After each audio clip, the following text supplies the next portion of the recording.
Hey, what's up, everyone? Morey Croson here from the Performance Lab of California, and we got another speed breakdown here today on Stephen Gardiner. Stephen Gardiner is a 400-meter run. I mean, he runs a 200 and 400, but the 400 is really his specialty. Him and Wade Van Niekerk are going at it for who's going to be the first one that can break 43 seconds in the 400, which will be very, very interesting considering all the stuff that's going on with Wade.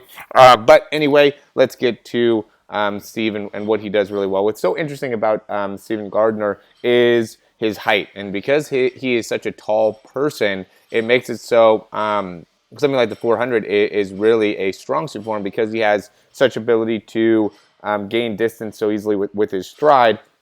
And he does a great job of maximizing that skill set by pressing so vertically up off the ground and really using the vertical forces. And one thing that I wanted to say before we get too far into this is there's so much differentiation between different sprinters. So, the more that I do this, the more that I know that there's not one way to sprint. There's not one way to be successful here. But what we want to do with these videos, we want to give you tools and ways to understand things that you can maybe add into your current sprinting form that can help. And there are certain things that we see that are repeatable or things that we see over all the different sprinters, but there's also how it's achieved, I think, is very, very different from one person to the other. So with that, without further ado, we'll get started with Stephen Gardiner here. So I love this side view, and the reason is because you can see how little time that he spends on the ground. You could also see how vertical he gets in the push off. You could also see where that angle is when he pushes off, right? So a lot of times what I'll see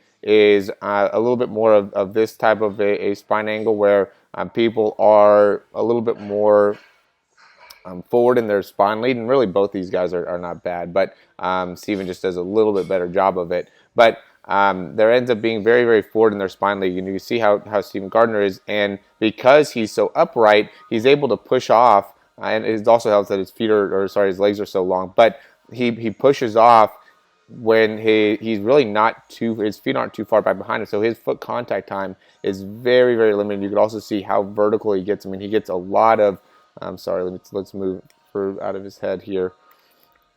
So notice where his head is, and then as he goes and he pushes off, how he raises up there. And then when he comes, you can see that he legitimately comes back down to the ground too. See how his head's lowering after that push off, and he does an excellent job there of getting that vertical force and really utilizing his long legs. Now notice too, when he gets back and he touches the ground, how straight his leg is, right? When he's touching the ground, he's very, very straight within his landing leg. Okay, and he does a little bit of deceleration, so it goes from being pretty straight there to when he lands. Sorry about that. When he lands, now he has a bit of knee flexion. He has to decelerate, and then he goes from that deceleration and pushes right back off. And I think what's interesting with Steven is he has so much range of motion in his spine. He's able to go from really a pretty flexed or pretty neutral position here to then when he pushes off getting into a lot of extension in that spine. And again, we can compare it to the guy that's behind him here, and you can see the difference in how much extension he gets in the spine. He's going to try to get more rotation in his spine as he's going, while Steven's going to try to maximize utilizing that extension in the spine when he pushes back, which just makes it so he can better utilize that length that he naturally creates in each one of his overall steps. And so another thing that he does he could actually probably do better at this, would be getting that cycle going and getting that heel to a little bit faster. That would help him in being able to really maximize his speed output, just because he does such a great job with that leg that's down when it's down. So when he initially touches with the landing foot, and then his transition and then toe off, all those are great in terms of how his foot's interacting with the ground. So we'll go left leg here. When he first touches, I think he's in a very, very good position there with his knees pretty straight. He goes through slight deceleration where the knee bends, which is good. That's what you want. Not too much deceleration, but enough to be able to control it. Then he pushes off. His foot doesn't get too far back behind him. I think that's a great push off there. But now that cycle, getting that heel up to the butt and bringing it back through, really right here is where he could really try to maximize his overall speed and can really end up having a significant impact on his overall performance. That's going to be the thing to improve, at least in my opinion. All right, and then we'll get a little bit from the a further away view here.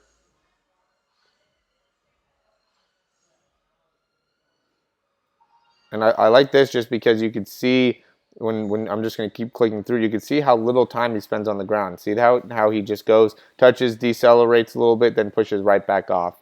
Touches, decelerates a little bit, pushes right back off. I think that just understanding your overall foot contact time is going to be so crucial as a runner. You have to be able to maximize that in your own capability. You know, Steven is very tall, so he does a great job of naturally being able to create a lot of vertical force, which obviously helps out his speed, helps out his ability to pick up ground over time. But when it comes to more distance, you know, you have to be able to figure out how to do that, because if you get too vertical with when you're doing longer distances, now you're going to really impact how much force is getting pushed down into like your shins and your feet. So now you can have an increase for you know, things like shin splints, things like plantar fasciitis. So everybody's going to be a little bit different in what ends up being their ideal running mechanics, but being able to get knowledge from how some of the best guys in the world do it, I think will really help you in understanding what is going to, you know, be the best route for you to take. All right, I hope you guys liked the video. I think you can get a lot of information from this. If you have any questions, you can reach out to me at Morey, M-O-R-E-Y, at yourperformancelab.com. Would love to hear from you. Also, you can check out our ebook.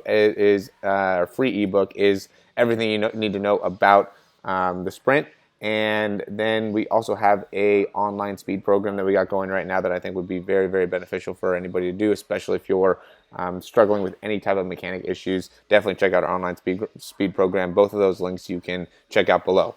All right, let me know if you guys have any questions, and we will see you soon.